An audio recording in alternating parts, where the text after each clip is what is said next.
आज ममता बनर्जी ने कमान संभाली और ममता बनर्जी देखिए जरा धरने के लिए निकली उस वक्त की तस्वीर है ये।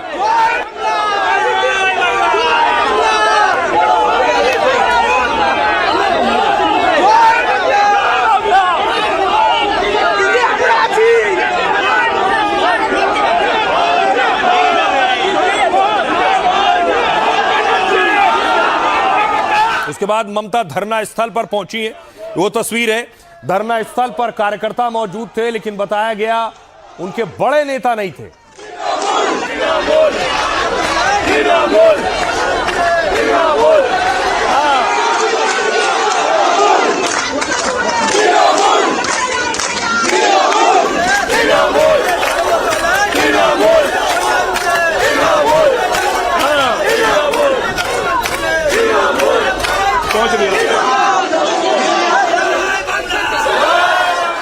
ममता बनर्जी धरना दे रही थी तो दूसरी तरफ शुभेंदु अधिकारी हुबली में थे, तारकेश्वर मंदिर में पूजा अर्चना कर रहे थे।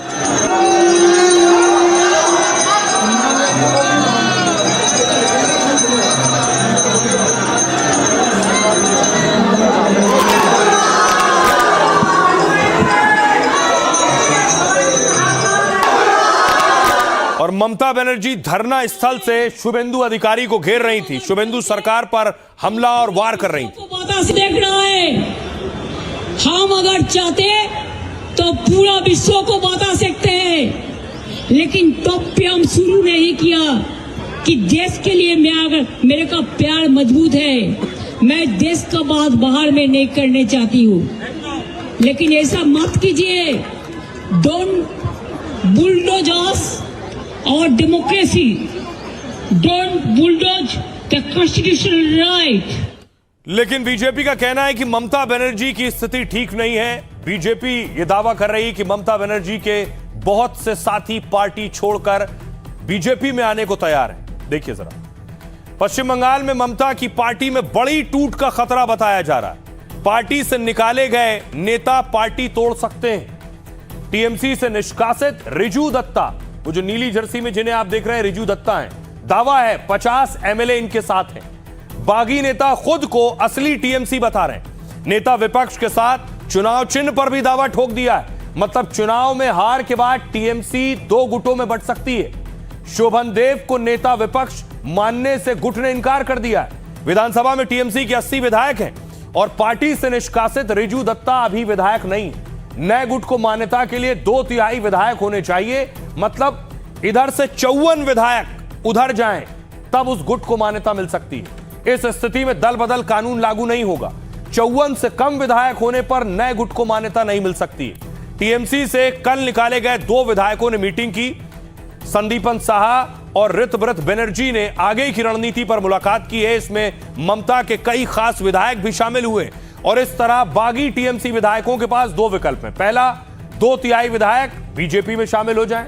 दूसरा, टीएमसी के विधायकों में 2 गुट बन जाएं। इसके लिए 54 विधायकों के समर्थन की जरूरत होगी और ऐसे में बड़े गुट के दावे पर चुनाव आयोग फैसला करेगा। साथ ही ऐसी स्थिति में मामला कोर्ट भी जा सकता है। महाराष्ट्र में शिवसेना एनसीपी में इस तरह से गुट टूटे थे। बंगाल बीजेपी अध्यक्ष समीक भट्टाचार्य ने कहा, टीएमसी के लिए हमारे दरवाजे बंद हैं। वहीं टीएमसी का दावा है ज्यादातर विधायक ममता के साथ ही रहेंगे। सुनिए जरा इस सियासी टूट फूट पर क्या कुछ कह रहे हैं सियासतदान। ऋतव्रत बंदोपाध्याय और संदीपन शाह के नेतृत्व में करीब 50 एमएलए कोई फोन पे कोई मिलके एक होटल में मीटिंग किया है और शाम को फिर एमएलए हॉस्टल में मीटिंग किया है। और सुनने में ये आ रहा है कि ये लोग असली तृणमूल कांग्रेस होके तृणमूल को तोड़ के एक नया पार्टी बनाना चाह रहे हैं, जिनका नाम देना चाह रहे हैं असली तृणमूल कांग्रेस। और वो ऋतव्रत बंदोपाध्याय को लीडर ऑफ ऑपोजिशन या नेता प्रतिपक्ष बनाना चाह रहे हैं। और तृणमूल का जो सिंबल है, शायद उनके ऊपर भी बाद में ये लोग क्लेम कर सकते हैं, स्टेक कर सकते हैं। मुझे एक ही दुख है, जिसको मैंने सम्मान दिया उन्होंने मेरे साथ गद्दारी की। टीएमसी के साथ जिन्होंने गद्दारी की उनको मैं यही कहना चाहती हूँ, ईश्वर अल्लाह तेरो नाम, सबको सम्मति दे भगवान। इन लोगों का चाहे अलग पार्टी करे चाहे साथ रहे, इनकी कोई विश्वसनीयता नहीं है। जनता ने इनको पार्ट दे दिया, कम से कम सीखना चाहिए। बचकर भागना चाहते हैं टीएमसी छोड़ करके। काउंसिलर रिजाइन कर रहे हैं, एमपी, पंचायत, जिला परिषद, सब लोग रिजाइन कर रहे हैं पार्टी छोड़कर। केवल पीसी और भातीजाई रह जाएंगे पार्टी में और कुछ नहीं रहेगा। जो लोग विधानसभा में पहुंचे नहीं अभी तक, उनको निलंबित करना पड़ रहा है। क्या पार्टी है, क्या डिसिप्लिन है? ये कोई पार्टी नहीं है, ये चलता हुआ ट्रेन है। सब लोग इसमें शामिल हो गए हैं। जब जिसका प्लेटफॉर्म मिल जाएगा वो उतर जाएगा। तो आज तृणमूल का हालत भी वही है। हमारा टीएमसी के लिए दरवाजा बंद है। किसी को नहीं इंपोर्ट करके हम लोग 207 तक पहुंच गए हैं। भारतीय जनता पार्टी का तृणमूलाइजेशन नहीं हो सकता। ममता बनर्जी धरना दे रही थी, दूसरी तरफ देखिए आज क्या हो रहा था। आज तृणमूल के दफ्तर पर बुलडोजर चल रहा था। दुर्गापुर में टीएमसी का ऑफिस है जिस पर बुलडोजर एक्शन हुआ है। दावा किया गया है ये भी अवैध कब्जा कर बनाया गया था।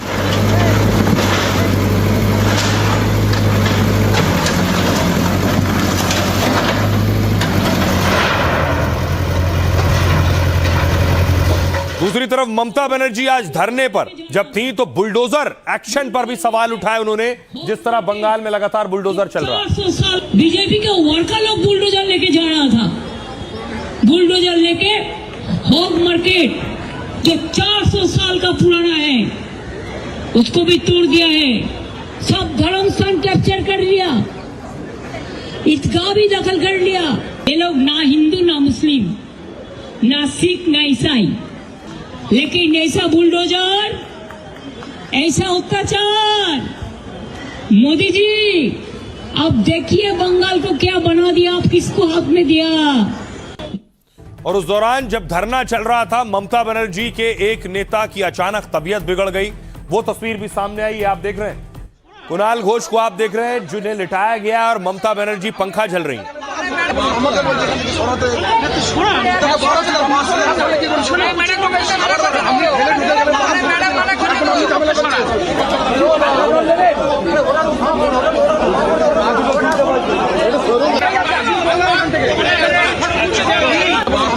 देख रहे हैं, एक तो गर्मी, ऊपर से बहुत ज्यादा भीड़। कुणाल घोष की तबीयत बिगड़ गई, ममता ने खुद पंखा हाँकना शुरू किया।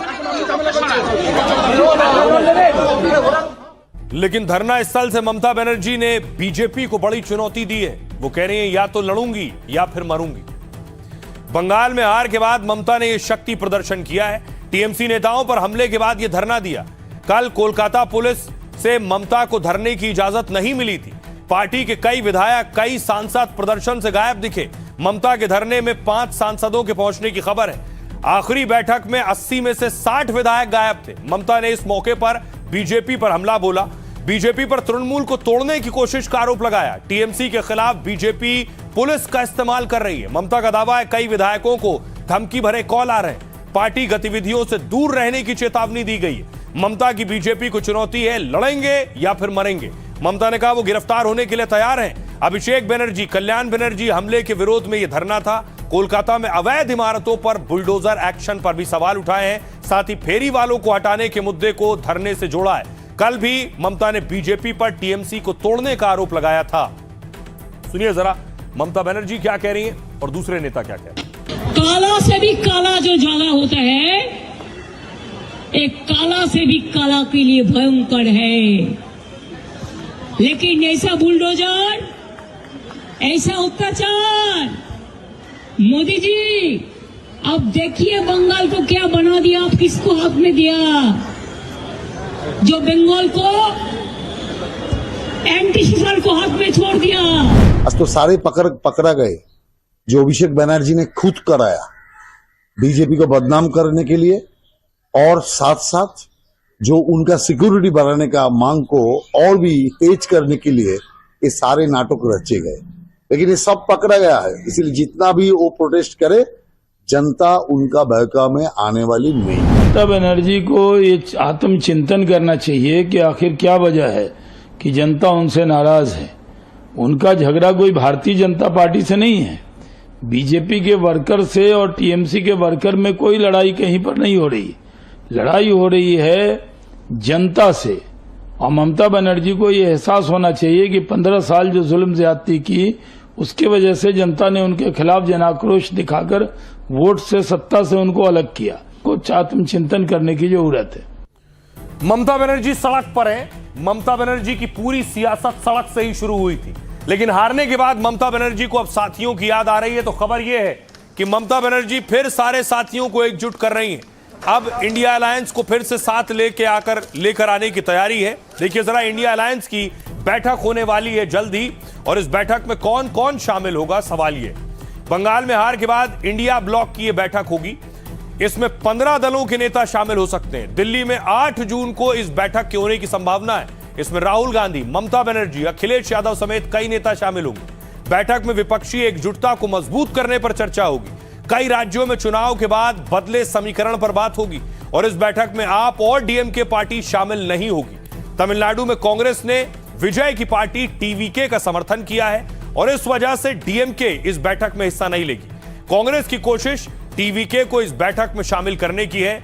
ममता बंगाल में टीएमसी नेताओं पर हमले का मुद्दा इसमें उठा सकती हैं। ममता को इंडिया ब्लॉक से इस मुद्दे पर समर्थन की उम्मीद होगी।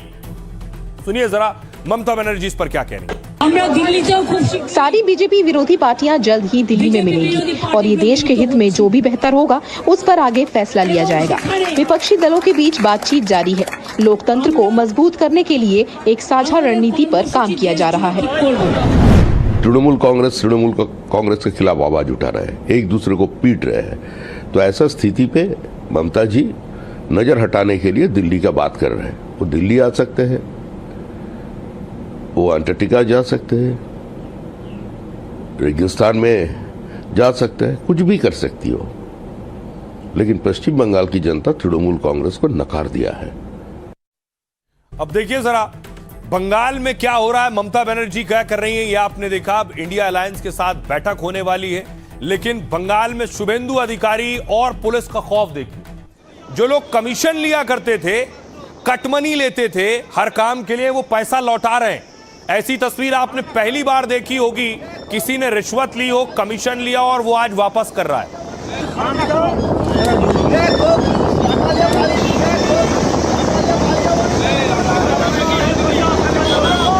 ये साउथ 24 परगना की तस्वीर आप देख रहे हैं, देखिए जरा।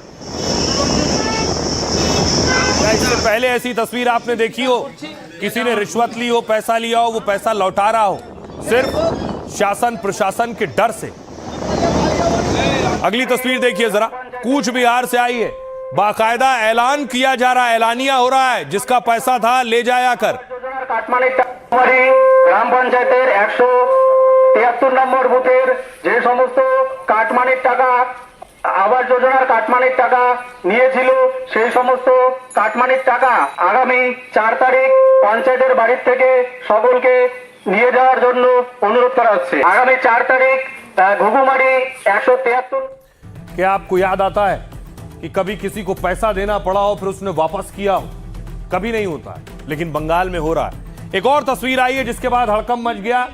टीएमसी स्टूडेंट यूनियन दावा है उनके पास से ये बैग मिला, और बैग में नोट आप देख रहे हैं। स्टूडेंट यूनियन रूम से कैश, सूटकेस में नोट मिलने से हड़कंप है। कोलकाता कॉलेज में नोटों का जखीरा बरामद हुआ है, दीमक लगे नोट मिलने से हंगामा हुआ। দেখুন নেতৃত্ব পার্টি অফিস তাদের, আর এখানে এই সব পুরনো গোডাউন, এই দুটোই বাক্স উদ্ধার করেছি, তার মধ্যে এইভাবে টাকা উইতে খাওয়া।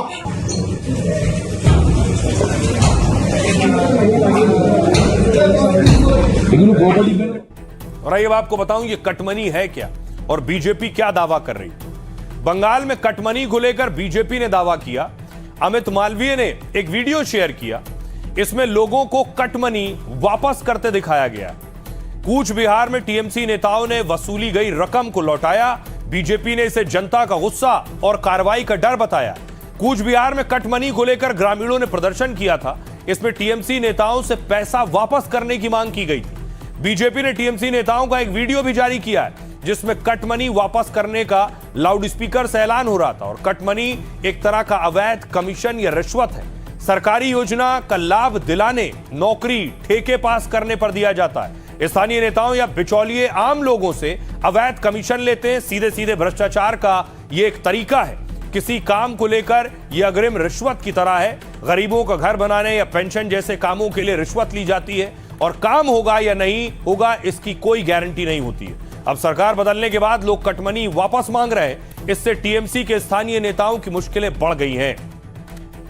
सुनिए जरा, पीड़ित क्या कुछ कह रहे हैं और मंत्री क्या कह रही है बंगाल की। शुभम गुप्ता, मुझसे प्रधानमंत्री आवास योजना को लेकर पैसे लिए गए थे। मैं उन पैसों की लगातार मांग कर रहा था। इसको लेकर मेरे साथ मारपीट की गई। मैं मामले की निष्पक्ष जांच की मांग करता हूं। टीएमसी में गोष्ठी दंड तो आज का बात नहीं है, वो बहुत दिन से चल रहा है। क्योंकि ये जो पार्टी है वो तोलाबाजी, सिंडिकेट और कटमनी के ऊपर चलता है। देश सेवा उनका प्रायोरिटी लिस्ट में नहीं है। इसीलिए आज पश्चिम बंगाल 50 साल मिनिमम पीछे चला गया।